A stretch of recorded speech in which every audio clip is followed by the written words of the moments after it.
안녕하십니까. 영상으로 보는 10강 2차 수업을 진행하겠습니다. 저희들이 지난주에는 음악에 대해서 이야기를 했었죠.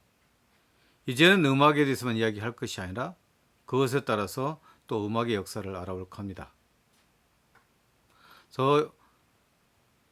저희들이 르네상스 음악에서 하지 않았기 때문에 르네상스 음악을 하고 나서 그 다음에 다음 바로크 양식이든지 그런 등등의 음악에 대해서 공부를 할까 합니다. 자, 그러면 르네상스 음악을 공부하기 전에 음악에 대해서 잠깐 이야기를 하고 그 르네상스 음악에 대해서 역사에 대해서 이야기를 할까 합니다. 자, 음악이 무엇이란가 계속해서 이야기를 했었죠.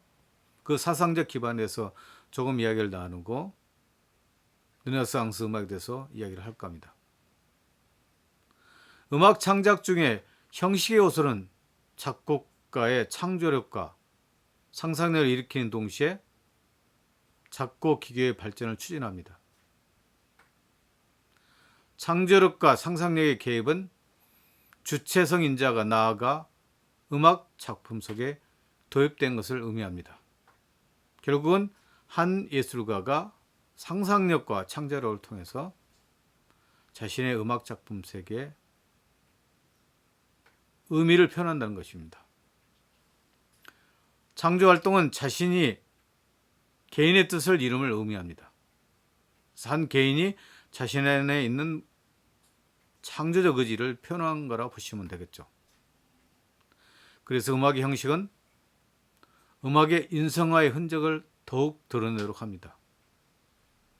음악 형식과 인성화의 어떤 모습이 양축으로 있다고 생각하시면 됩니다. 그와 동시에 항상 주체 밖에서 나타나는 기교는 하나의 피동적 대상으로서 다른 시대의 문화 배경의 작곡가들이 평등하게 증명했던 것입니다. 이런 기교는 하나의 사회물이 되어야 된다는 거죠. 어떤 기교를 통해서 사유하는 양식들이 표현될 수 있다고 생각하시면 되겠죠. 그것들이 바로 음악의 형식입니다. 기교에 대해서 한번 생각해 볼까요? 아리스토텔레스나 그리스 시대 때 기술도 테크네라고 했었죠. 기교의 중요성을 계속해서 강조했었죠. 모든 위대한 작곡가도 그 자신에 속한 기교를 가집니다. 우리가 기교를 한 사람이 자신을 표현하는 기술적 수단으로 이해하면 확실히 모든 사람도 자신의 의지에서 이 수단을 습득해야 한다고 얘기했습니다. 이 기교가 음악 창작 활동의 근본적인 의의에 중요성을 가지는 것을 고려해서 만약 기교가 주관적이고 개인적인 것으로 여겨지면 인성인자가 음악 중에 어느 것이나 존재하고 뼛속까지 깊이 들어간다고 말할 수 있을 것 같습니다. 그래서 음악이라는 것은 우리의 인성인자를 변화시킬 수 있는 한 요소라 생각하시면 되겠죠. 그렇기 때문에 음악은 교화의 수단이면서 우리 인성을 바꿔주고 또 확립할 수 있는 수단입니다.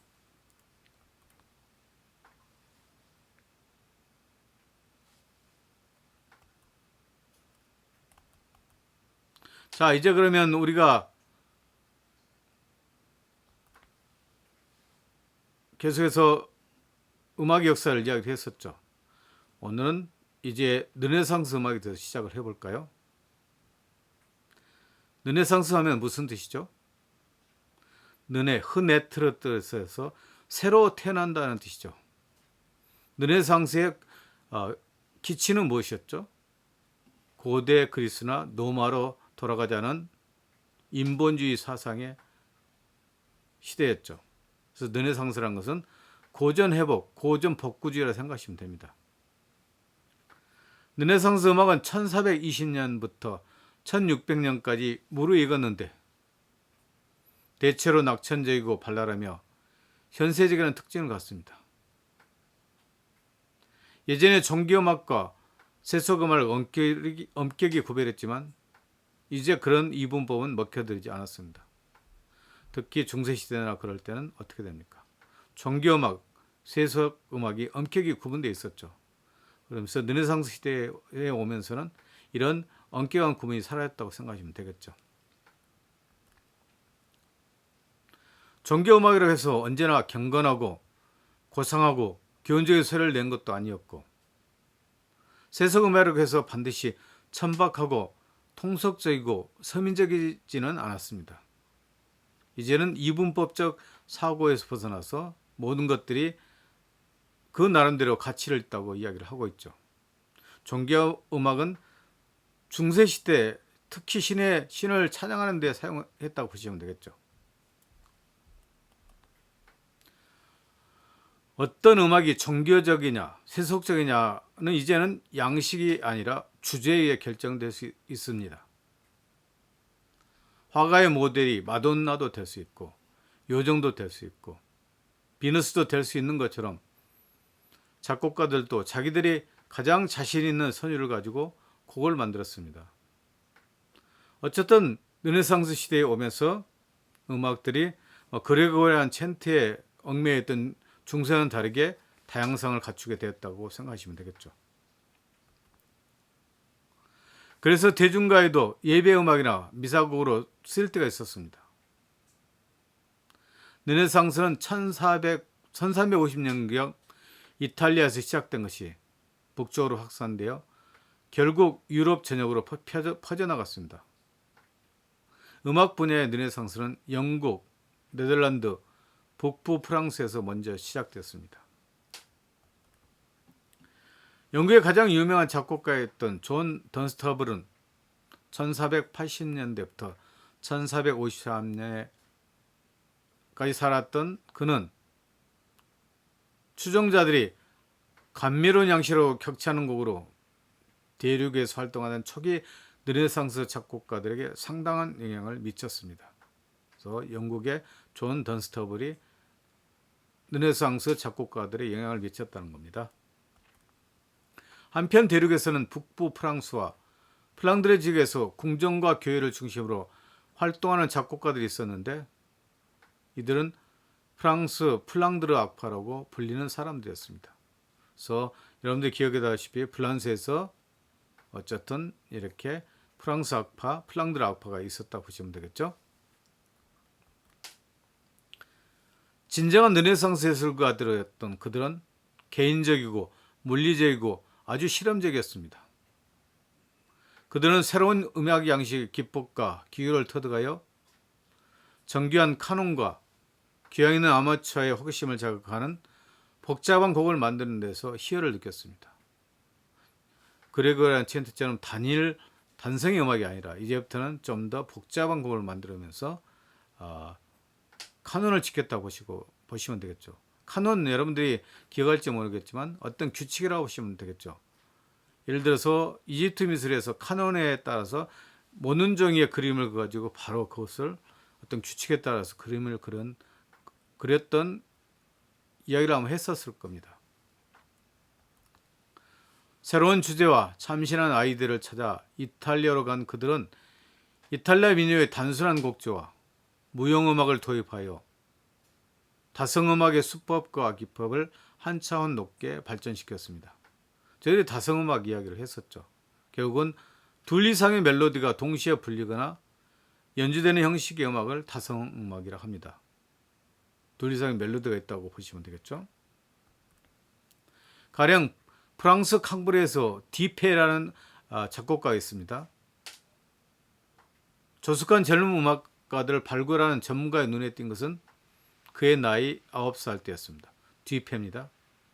26살이 되었을 때 디페는 이미 이탈리아 여행을 다녀온 뒤였고 파리에서 공부를 한 다음 북부 프랑스에 자리를 잡았고 다시 이탈리아 볼레나 지방의 한 궁정에서 일을 하였고 로마의 교황 합창대에서 노래를 부르기도 했습니다. 디페를 비롯한 프랑스 플랑드르 작곡가들은 한 세기가 넘도록 교회와 궁정을 중심으로 이탈리아인의 음악 생활을 지배했습니다. 교회와 궁정이 음악이 꼽힐 수 있는 장소라고 생각하시면 되겠죠. 유럽에서 가장 중요한 음악 창작의 산실이었던 성 마르코 교회는 16세기 후반까지 플랑드르 작곡가들에게만 곡을 맡겼습니다. 1436년 피렌체에 웅장한 대성당이 완공됐을 때 디페는 헌당식을 기념하는 특별한 작품을 써달라는 부탁을 받았습니다. 음악은 거미줄처럼 복잡한 르네상스 사회에서 빼놓을 수 없는 일부분이었습니다. 음악가들을 궁정생활의 중요한 요소로 정착시킨 것은 부르고뉴의 대공들이었습니다. 부르고뉴라는 궁정이 있었겠죠. 르네상스 사회의 대표적 궁정이었던 카스틸리오네는 궁정에 몸담은 사람은 기악과 성악에 모두 능해야 한다고 주장했습니다. 궁정의 문화는 이렇게 무용과 음악 등 다양한 예술 활동이 꼽히던 곳이었다 보시면 되겠죠. 이제는 교회의 중심의 어떤 음악 문화나 문화 중심에서 이제 서서히 이렇게 궁정으로 꽃이 피었다 생각하시면 되겠습니다.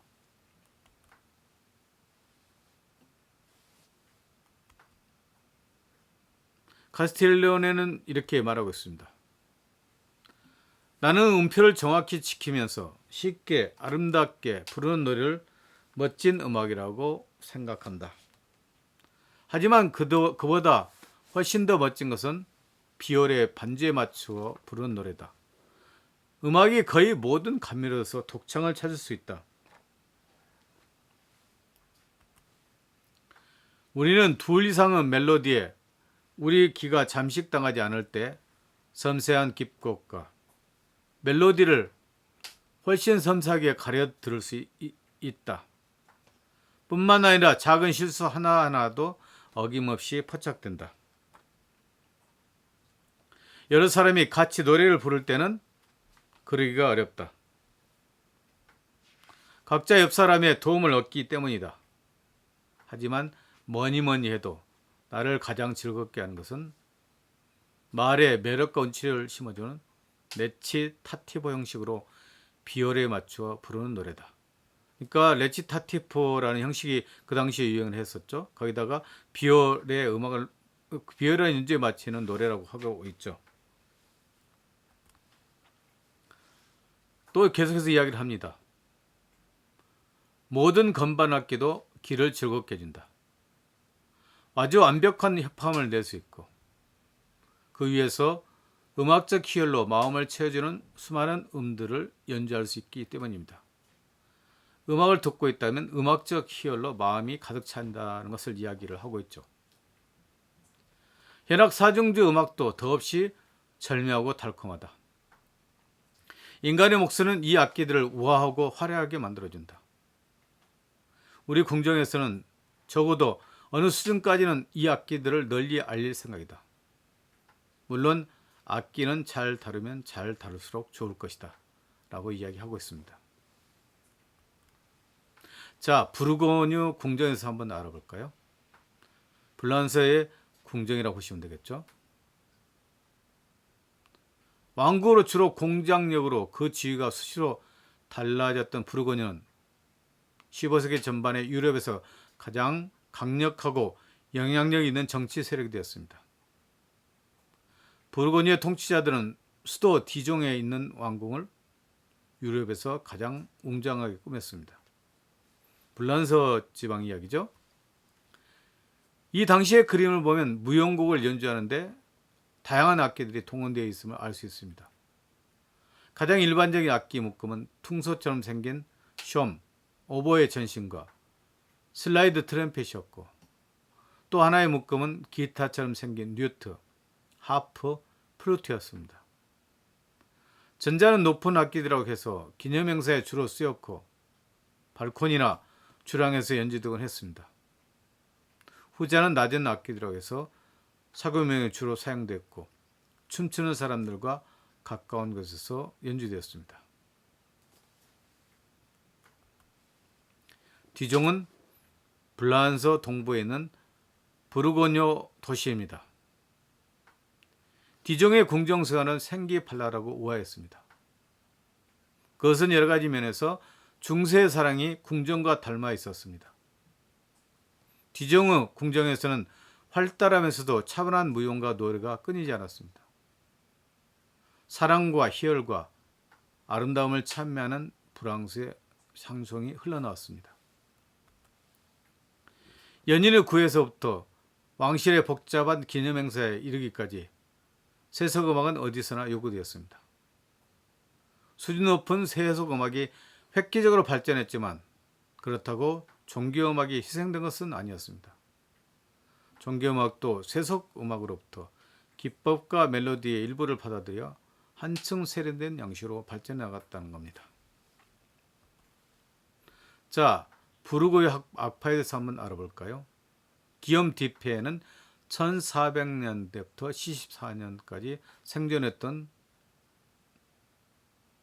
작곡가였습니다.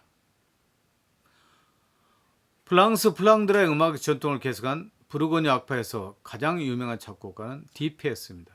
1400년대부터 74년대까지 살았습니다. 디페는 프랑스가 낳은 가장 위대한 작곡가의 한 사람으로 일컬어집니다. 디페가 작곡한 미사곡 한 장의 첫머리에서 부드럽고 낭낭한 소리를 가진 르네상스 음악의 단면을 보여줍니다. 디페는 키리에, 주여 우리를 불쌍히 여기소서를 세 개의 악장을 나눴습니다. 그것은 미사의 첫 부분에 기도 문구죠. 주여 우리를 불쌍히 여기소서, 키리에 엘레이정. 그래서 키리에를 세 개의 악장으로 이렇게 나눴습니다. 노래음과 악기임이 혼합되고 악기가 미사곡에 없는 부분을 연주하는 것은 초기 르네상스 음악의 특징입니다. 자, 프랑스 플랑드르 전통에 대해서 한번 알아볼까요? 15세기 후반에서 음악 활동의 중심지는 부르고뉴에서 북부 프랑스, 플랑드르, 네덜란드 지역으로 서서히 이동했습니다. 프랑스의 우아함과 플랑드르의 다성음악 기교, 이탈리아 정열이 하나로 녹아들어 후기 르네상스의 국제성 있는 양식을 낳았습니다. 그 다음에 나타난 음악은 이 북방 전통에 이탈리아인의 후원자들의 취향에 맞춰 이탈리아 색깔이 가미된 것이라고 말할 수 있습니다. 이 새로운 음악은 단 한 사람의 천재의 손에서 빚어진 것은 아닙니다. 재능 있는 북유럽의 많은 작곡가들이 비슷한 시대에 활동을 했고 또 그들 대부분이 시기는 달랐을지라도 이탈리아와 음악적으로 인연을 맺었습니다. 저도 이탈리아로 요즘도 유학을 많이 가는 것이 이런 전통이 있어서 그렇다고 보시면 되겠습니다. 중요한 음악가들은 여러 꼽을 수는 있지만 그 중에서도 조스캥 데프레는 단연 돋보입니다. 조스캥 데프레에 대해서 한번 알아볼까요? 조스캥 데프레는 1450년부터 1520년도에 살았던 사람입니다. 마르틴 루터는 이런 말을 남겼습니다. 다른 사람들은 음을 쫓아가지만 조스캥은 원하는 대로 음을 만들어냈다고 이야기하고 있습니다. 조스캥은 1450년부터 1521년까지 살았었는데 그는 살아있을 때 이미 음악의 왕자였습니다. 조스캥 데프레입니다. 조스캥과 플랑드르 악파들의 작곡가들은 후기 르네상스 음악 양식의 기본 특성을 모두 고안하여 이것을 서유럽 문화에서 보편적으로 통용되는 국제 양식으로 발전시켰습니다. 시각예술에서 다빈치, 미켈란젤로, 라파엘로가 있었다면 음악에는 조스캥 데프레가 버티고 있었습니다. 작곡법의 대가였던 그는 르네상스 다성음악의 기법과 재료를 때로는 창안하기도 하면서 꾸준히 갈고 다듬었습니다. 조스캥이 작곡한 무테트, 아베 마리아는 전성기 르네상스 음악의 청명하고 아름다운 세계를 보여줍니다. 아베 마리아 아시죠? 글라시아 플레나 그런 식으로 해서 은총이 가득하신 마리아에 기뻐하소서 그런 아베 마리아입니다. 부드럽게 흐르는 선율은 반짝이는 음의 우아한 무늬를 짜나갑니다. 그 소리는 르네상스 아케이드에 물결치는 아케이드를 연상시킵니다. 모테트는 다성음악인 미사곡처럼 여전히 거룩한 종교 음악이었지만 이제는 가사는 성세에만 의존하지 않았습니다. 악기도 초기 르네상스 음악처럼 더 이상 목소리와 결합되거나 번갈아가면서 등장하지 않게 되었습니다. 이제 반주를 거느리지 않았습니다. 노래는 끊기지 않고 이어졌으며 새로운 악구가 기존의 악구에 포개져서 동시다발적인 멜로디 흐름을 나왔습니다. 이 섬세하게 얽힌 멜로디의 끊임없는 흐름이 바로 전성기, 후기 르네상스 성악곡의 전매 특허입니다. 목소리는 한 번에 하나씩 모방을 하면서 들어옵니다. 다시 말해서 네 성부 하나하나는 진입을 할 때 똑같은 멜로디를 따릅니다. 조스캥은 아베 마리아 성가 일부분에서 주제와 가사를 땄습니다. 자, 오트랄로 디 라소라는 또 작곡가도 있습니다. 1532년부터 94년도까지 활동했던 작곡가입니다. 플랑드르 작곡가 라소는 다성음악의 황금시대였던 16세기에 두드러진 활약을 했습니다. 그가 쓴 1250편의 곡은 가히 국제적이었습니다. 라틴어로 된 미사곡과 이탈리아로 된 세속 성악곡과 머테트, 프랑스어, 독일어로 된 세속 성악곡, 다양한 형식으로 된 기악곡이 모두 포함되어 있습니다. 그가 쓴 세속 음악을 대표하는 이탈리아 마드리감은 돈돈동, 디리디리 돈돈동 같은 무의미하지만 명랑한 음절이 곁들여진 유쾌한 노래입니다. 그래서 그 노래를 한번 볼까요? 마토타 나의 사랑 내 노래에 빠져다오. 그대를 안으로 맞이하고파 창 밑에서 노래 본다오. 간절히 빕니다. 나의 멋진 노래를 들어주세요. 끈질긴 그리스 사람. 오세우처럼 당신은 나를 더 좋아하게 될 테니까요. 저에게 사냥을 명하신다면 매를 데리고 가서 콩밥만한 맷도요를 갖다 바치겠습니다. 이렇게도 할 말이 많은 제가 말을 할 수 없다며 페트라르카도 입을 다물어야 할 것이요. 뮤지들이 산다는 샘물도 제잘거리 못할 겁니다. 이것들이 바로 프랑스 영화 음악들이 이야기를 했습니다. 이제는 서서히 이탈리아 음악에 대해서 한번 알아보도록 할까요? 그래서 이제는 책을 조금 보면서 이야기를 나눌까 합니다. 자, 이탈리아 음악가에 대해서 한번 알아볼까요? 다음 시간에도 이탈리아 음악가에 대해서 계속 이야기를 하겠습니다. 이탈리아 민족의 예술적 기질이 이탈리아 작곡가들의 곡에서 마침내 전면에 나선 것은 16세기 후반부에 들어와서였습니다. 이탈리아 음악은 이탈리아에서 거주하는 플랑드르 출신의 작곡가들과 루터의 한거에 대한 반종교개혁의 열기에 강한 자극을 받아왔습니다. 루터가 종교개혁을 했죠. 95개조 면죄부에 대한 반박을 했었죠. 그러면서 종교개혁을 했었죠. 루터의 종교개혁은 성당에서 고백성사를 주고 또 천국으로 간다는 면죄부를 팔기 시작하면서부터 일어나게 됐었죠. 플랑드르 음악가들이 조국을 등지고 이탈리아로 온 것은 플랑드르를 점령한 스페인의 학정을 피해 좀 덜 적대적인 풍토에서 예술활동에 전념하기 위해서였습니다. 하지만 새로운 종교 음악 양식을 시급히 개발해야 된다는 절박한 욕구도 사실은 있었습니다. 에라스무스는 우시네차에는 그 책을 썼던 에라스무스는 그 점을 날카롭게 지적했습니다. 우리는 자기적이고 연극적 음악을 교회에 끌어들였다. 이런저런 목소리로 악을 쓰고 울부짖는 그런 음악은 내가 믿기로는 그리스나 로마의 연극에서도 흘러나온 적이 없다. 목소리의 디젤세라, 나팔, 트럼펫, 피리카의 경쟁적으로 개성을 질러댄다. 매춘문화 광대가 춤을 추는 자리에서나 어울릴 법한 호색적이고 음탁한 가락이 귀에 들린다. 이런 에라스무스가 비판을 했었죠. 다 트리엔트 공회라는 것이 생겼습니다. 그때 회의가 있었죠. 1545년부터 64년에 열렸던 회의로 루터를 비롯한 개혁파들이 지적한 문제점들을 서서히 교회에서도 논의하기에 소집됐습니다. 교회가 정책으로 느끼고 있었던 위기감에 비하면 사실 음악의 문제는 경미한 것이었지만 공연은 1년이 넘는 기간 교회 음악의 문제를 놓고 공박을 벌였습니다. 거기서 나온 최종 결론은 긍정적이보다는 부정적이었습니다.